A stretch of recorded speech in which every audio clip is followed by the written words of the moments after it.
If your MSI Aegis gaming desktop powers on but shows no display, don't replace it yet. We will troubleshoot Windows startup, repair boot issues, restore system components, and recover your desktop. A lot of errors pertain to this problem, and we're going to go ahead and jump into what should hopefully be a pretty straightforward process, guys. And we're going to go ahead and jump right into it. First thing I'd recommend doing would be to actually go ahead and boot to the troubleshooting utility on Windows 11. So if you do a hard power off 3 times in a row, Windows should automatically attempt to launch the startup repair utility. And if it doesn't find anything, it will give you the option to select advanced settings, in which case it will take you to a screen that looks like this. Now, if it does not take you to a screen that looks like this, or you're unable to get to that, you can also download the Windows 10 Media Creation Utility, or Windows 11. They probably will make a creation utility for Windows 11 at some point. And it doesn't really matter, you can actually run the Windows 10 utility on Windows 11 as far as I'm aware. And you should be able to run the troubleshooting utilities built in within it. So you just would go ahead and download it to an ISO file and then burn it to a DVD or USB. It'd have to be about 4 gigabytes or more. It couldn't be a small USB flash drive, and it couldn't be a CD. It'd have to be a DVD. And then you'd boot your computer from it. So depending on the computer manufacturer, you'd have to tap a different key on your keyboard in order to launch that menu, in order to select what boot drive you want to go off of. So it could be anything between the escape key, F2, F8, F12, for example, and those are the function keys on the top of your keyboard. So you may have to just do a little bit of trial and error. Shouldn't take you more than a couple minutes. Googling it would probably be best before you even begin. But anyway, we're ready to go ahead and jump right into it. So we're on the choose an option page. So these will look very similar whether you're booting from it directly within Windows itself, or if you're plugged in a USB flash drive with the media creation utility installed and you selected the recovery option. So when you are setting up your Windows 11 installation or Windows 10, depending on the drive you're using, there should be an option to repair your computer in the bottom left corner of the dialog window, one of the first screens that comes up. You go ahead and select that, and then it would take you to a troubleshooting screen like you see here. And you want to go ahead and select troubleshoot, reset your PC, or see advanced options. And then there are going to be a whole bunch of options in here that we're going to explore in today's video.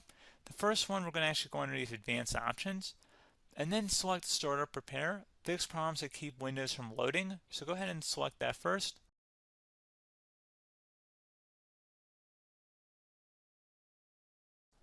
Okay, so you can see it could now repair our PC. That was our first option we could try. Something else, if we go back into advanced options here and then select troubleshoot, we're going to go underneath advanced options again. You can go ahead and actually access safe mode by selecting startup settings. And then if you select the restart button, you have the option on the screen select safe mode with networking, which will give you a key on the screen. It'll tell you which key to press to enter that. I believe it's the F7 key. It'll do that for you. I'm not going to go over that in today's tutorial because I don't really want to go into safe mode, but you're more than welcome to attempt that by going into here and then selecting restart. Again, it'll launch another screen. It'll say what key do you want to press, and it'll give you like 7 or 8 different options, and you want to select safe mode with networking. There's also an option for a command prompt too, but that's going to be something we're going to cover later in this video, and we don't even have to go through that in order to access it. So that's why I'm not going to really push for that, because unless you know exactly what's causing the problem, you probably don't need to go into safe mode. Unless you're trying to recover files, in which case then you definitely can go into safe mode, but we're trying to actually recover our computer here. So I hope that makes sense.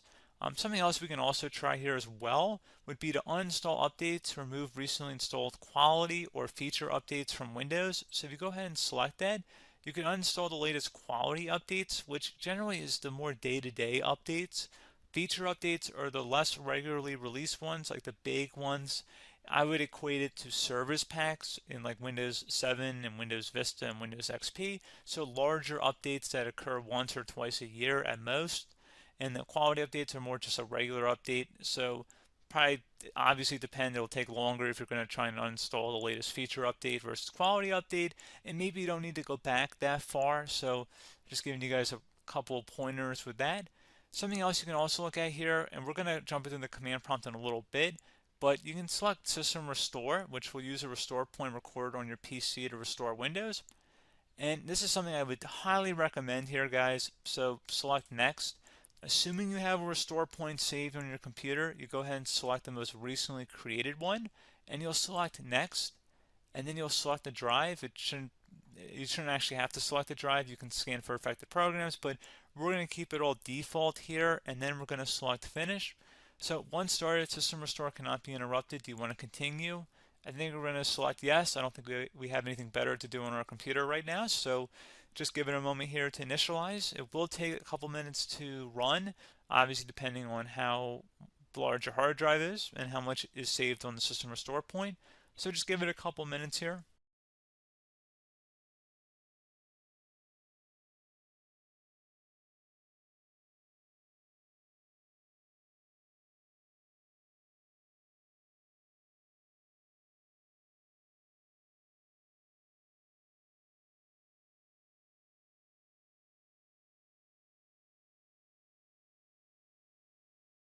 System has been restored successfully. We're going to go over a couple different methods in addition to that if that did not work. So I'm just going to pause the video and we're going to start back up back on the recovery screen that we started with. Okay, so a couple other things we can try here too. If you go back into Troubleshoot, you can select Reset Your PC, while you choose to keep or remove your personal files and then reinstalls Windows. You can select to keep my files, which will remove apps and settings but keeps your personal files. You can also select Remove Everything, which will remove all of your personal files, apps, and settings. So this is more of a factory reset, the second option here. First option, it should not delete all of your personal files. However, it will pretty much clear most of your programs. And keep in mind, there's no guarantee that your information, number one, is even still available and easily recoverable on your computer to the point that you actually would be able to recover anything. And the second point is that there's always a chance that it won't actually recover and it will just do a factory reset anyway.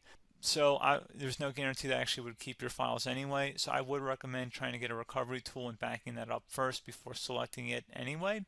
But again, those are a couple different options. And then something else you can try here if you go back to the choose an option. Another option, if you go underneath choose an option and select troubleshoot, advanced options, and now select where it says command prompt. Okay, so the first thing we should do is type our main hard drive here. In most cases, it should be the C drive. So you just do a C colon and then hit enter on your keyboard. So once you're underneath the C drive, we're going to type in dir and then hit enter on your keyboard. It should have program files, users, and Windows all in there. That's how you know you're in the right directory.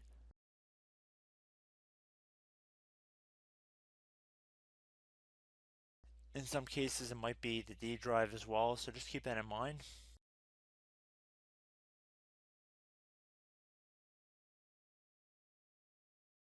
Next thing we're going to do is type in cd space / Windows / system 32 / config,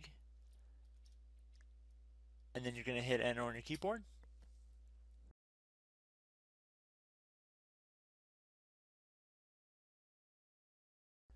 So now you're going to type md space backup. If you've seen other tutorials, it might also say to put down md backup.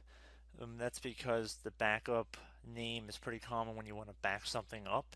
So you can name this whatever you want, doesn't have to be backup.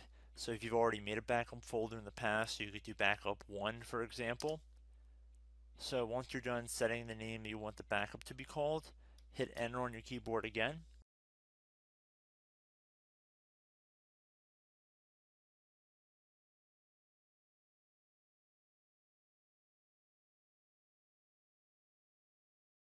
At this point you want to type copy, C-O-P-Y, space, then you want to do the star symbol above the 8 key, then do a period or a dot, whatever you want to call it, then another star sign, and then another space, and then type backup, and then hit enter on your keyboard.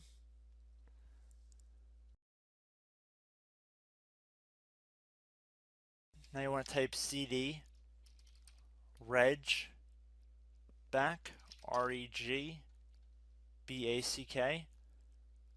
and then hit enter on your keyboard. So now that we are under the reg back, so now you want to type dir again, and then hit enter.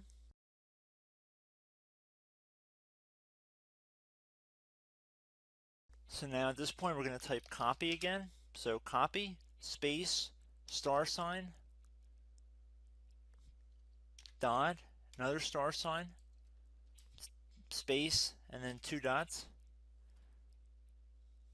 So we're going to type copy, space, star sign, dot, sign,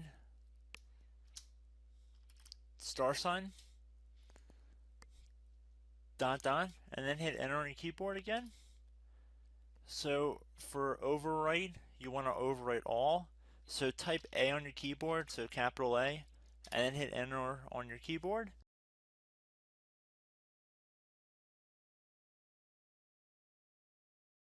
So at this point you should be good to go. You can close out of the command prompt window, and if you accidentally continue to Windows 10 you should be all set. So I hope one of these 3 or 4 different methods we went through in this tutorial helped you guys out. Again, I'm not sure if you guys heard me earlier, but try to go back into your safe mode if possible and uninstall any programs you know might be conflicting with the Windows startup if you can get into safe mode. So just keep that in mind. Something very simple like that could be blocking up everything. So again, I hope this tutorial helped you guys out, and I will catch you in the next tutorial. Goodbye.